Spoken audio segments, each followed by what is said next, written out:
So this poem, I used to do this quite a bit from the East Coast. I'm from Baltimore, so some of my poems are kind of dark, and so I hope that my poetry is embraced on the West Coast now that I live here. I've been living here for almost 3 years now. It's a beautiful place. Best decision I ever made to relocate.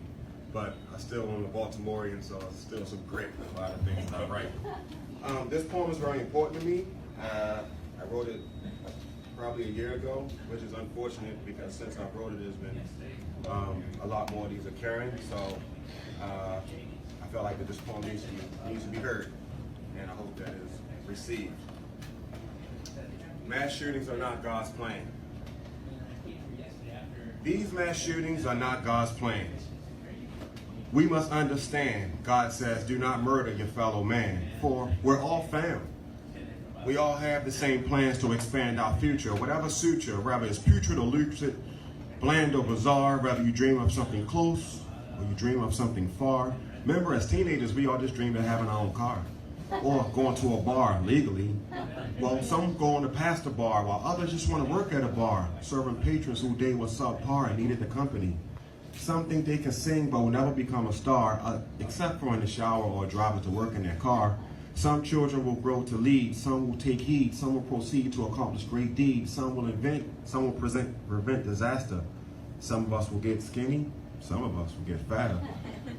Some glass shells will shatter the stereotype of chatter, some will bring out laughter and entertain. Not all will sustain the wealth that was left, that remained from their parents or life savings. Some will drain their potential, some will cater to their cravings, some will abhor shaving and grow a beard. Some of us will become weird and dye our hair purple. Some of us will share, some will scare, some will fare better. Some will become poor. Somebody has to work at a drive-thru in a corner store. Some will make a living doing chores, while others will build and invest and grow their war chest, and some will politic, and some will live life like it's a picnic. Some will become unfit for family and leave, and some will achieve, and at some point, we all will grieve. Someone who died, we all will have cried, all will have lied. Some will become trustworthy and confide secrets. Some will defend the country and military and government.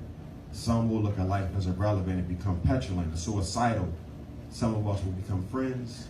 Unfortunately, some of us will become rivals. Some will celebrate the arrival of child. Some will prepare their daughter for a bridal. Some will be persistent. Some will be idle. One of us will run for president. Some of us will set a new precedent. The fact is, mass shootings rob us of all our dreams. It replaces sweet humor with screams. It takes the weather possibility for our lives and replaces it with fear.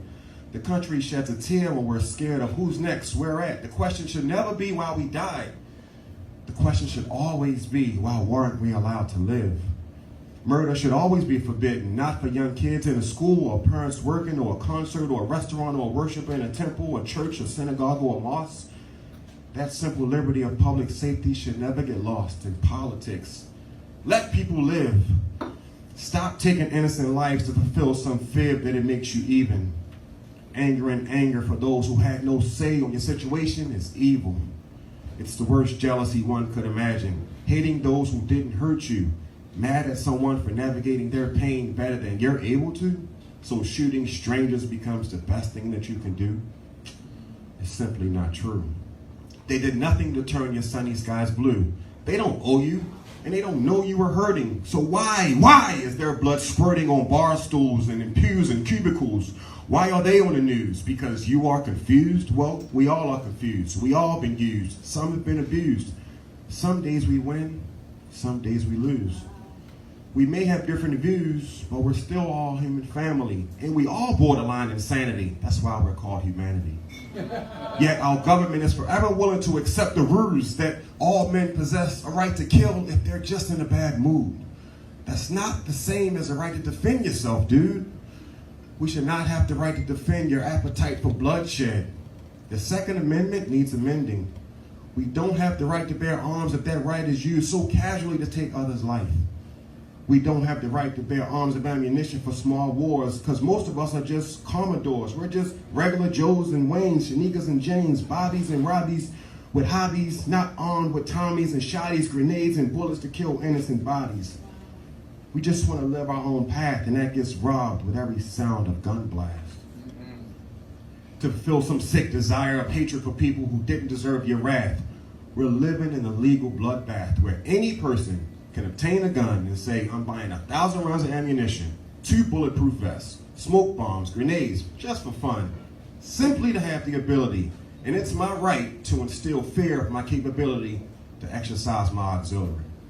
We should wince at the thought every time a large assault rifle with a laser beam and silencer is bought. Those weapons are for war. They were never made to be sold at the local gun store. I rarely hear about a shootout to protect the family, but I often hear about someone shooting up their own family. Nowadays, the less who die, the less tragedy is a total travesty. To say only 2 were murdered, like 2 lives don't matter, like those 2 families aren't forever shattered, plans forever scattered. Why do they gotta sacrifice their children? Should those mothers be happy that it wasn't more? You ever thought maybe that was her only born? Only 2? That's still a major blow to society. And they wonder why, when it comes to this issue, I fight sobriety. Because the media only cares about who did it and speculate and investigate the motive after it was done, without ever questioning a 250-year-old law that still allows depressed citizens to buy military guns. They wrote that amendment during the era of the musket, not meant for the days where you could retrofit your gun with rapid-fire bump stocks and extended clips. It's not your right to kill. You have a right to defend against a foreign nation during war or evasion. That's what was written on the second. It never factored in mass casualties and frequent tragedies of our fellow countrymen and women. That contradicts freedom. That spits in the face of loving your neighbor. To tell someone, I trust you with these weapons. My only requirement, just don't be a convicted felon. Yet I ask this question. Of all the innocent people murdered in unexpected mass shootings, how many of them had a gun in their possession?